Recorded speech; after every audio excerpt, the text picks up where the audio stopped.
दोस्तों, आज एक पत्रकार की जो हत्या हुई उसको लेकर तमाम न्यूज़ पर शोक की लहर है और उसको लेकर पत्रकारों में भी धरना प्रदर्शन किया है। क्या है पूरा मामला, क्यों उसकी हत्या की गई थी, वो आपको बताएंगे। और वो जो धरना प्रदर्शन कर रहे हैं तमाम पत्रकार, उनकी क्या मांगे हैं इसको लेकर, वो भी आपके साथ इस वीडियो में हम शेयर करने वाले हैं। बीजापुर पुलिस ने पत्रकार हत्याकांड मामले में 3 आरोपियों को हिरासत में लिया है। इनमें मुख्य आरोपी का भाई भी शामिल है। इस पर भी पत्रकार मुकेश चंद्राकर की हत्या किए जाने का आरोप है। हत्या के बाद फरार आरोपी ठेकेदार रितेश चंद्राकर को दिल्ली से पुलिस ने हिरासत में लिया। पुलिस आरोपी रितेश को बीजापुर लेकर पहुंची। हत्या में अन्य आरोपियों के भी शामिल होने की पुलिस के अधिकारियों के द्वारा बात कही जा रही है। फिलहाल हिरासत में लिए गए आरोपियों से पूछताछ जारी है। बीजापुर के युवा पत्रकार की हत्या की खबर के फैलते ही पूरे छत्तीसगढ़ के पत्रकार इस मामले से जुड़े आरोपियों को जहां फांसी की सजा देने की मांग पर अड़ गए हैं, वहीं घटना की जानकारी लगने के बाद वन मंत्री और बस्तर सांसद पत्रकार के घर पहुंचे और श्रद्धांजलि दी। युवा पत्रकार मुकेश चंद्राकर की हत्या के विरोध में बस्तर संभाग के पत्रकारों ने शनिवार को बीजापुर बंद का आह्वान किया था।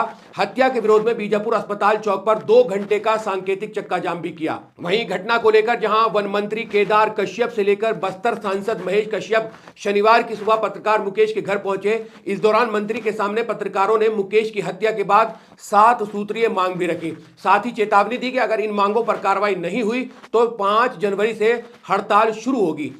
पहली जो मांग है वो उनकी ये थी कि बीजापुर समेत बस्तर संभाग में सुरेश चंद्राकर की जितनी भी संपत्तियां हैं उसे जब्त कर सरकारी संपत्ति घोषित की जाए। हत्याकांड में शामिल आरोपियों पर विभिन्न धाराओं के तहत एफआईआर दर्ज हो।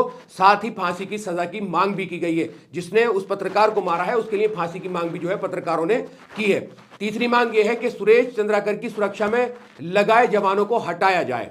सुरेश चंद्राकर को जारी सभी टेंडर रद्द किए जाएं, सभी बैंक खाते पासपोर्ट सील किए जाएं। घटना स्थल चट्टान पारा में बने अवैध बाड़ा को तत्काल नेस्तनाबूद किया जाए। गंगालूर रोड पर स्थित प्लांट सील किए जाएं और पुलिस अधीक्षक बीजापुर जितेंद्र सिंह को तत्काल सस्पेंड या तबादला किया जाए। युवा पत्रकार मुकेश चंद्राकर को शहीद का दर्जा दिया जाए।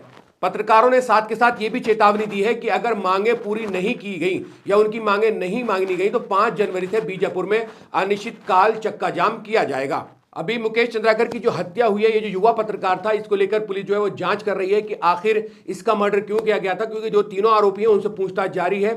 ये बात बाद में खुलासा होगी कि आखिर उसको क्यों मारा गया है। क्या उसने कोई ऐसी रिपोर्टिंग की थी, क्या ऐसा कोई खुलासा किया था जिसकी वजह से जो बिल्डर था उसको प्रॉब्लम हो रही थी, उसके भाई ने उसने उसके साथ में मिलकर जो 3 आरोपी, एक को दिल्ली से उठाया है। तो इन लोगों ने उस युवा पत्रकार की हत्या क्यों है, जिससे पूरे उनके इलाके में हड़कंप मचा हुआ है और उसकी जो डेड बॉडी है वो कम से कम 2 दिन बाद मिली है। तो इस तरह के जो पत्रकार होते हैं, जो पत्रकारिता करते हैं, तो कहीं ना कहीं उनको जान का खतरा रहता है। जब वो इस तरह की कोई रिपोर्टिंग करते हैं या किसी का भांडा फोड़ कर देते हैं तो उसकी जान पे खतरा बन जाता है। क्या कुछ आप कहना चाहते हैं इस वीडियो को लेकर, वीडियो के कमेंट सेक्शन में कमेंट्स करके हमें जरूर बताएं। शुक्रिया। मिल्लत टाइम्स को जारी रखने और मजबूत बनाने के लिए हमारी आर्थिक सहायता कीजिए।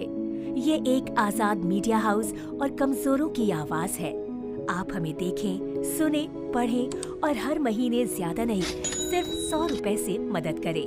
डिटेल्स डिस्क्रिप्शन में मौजूद हैं।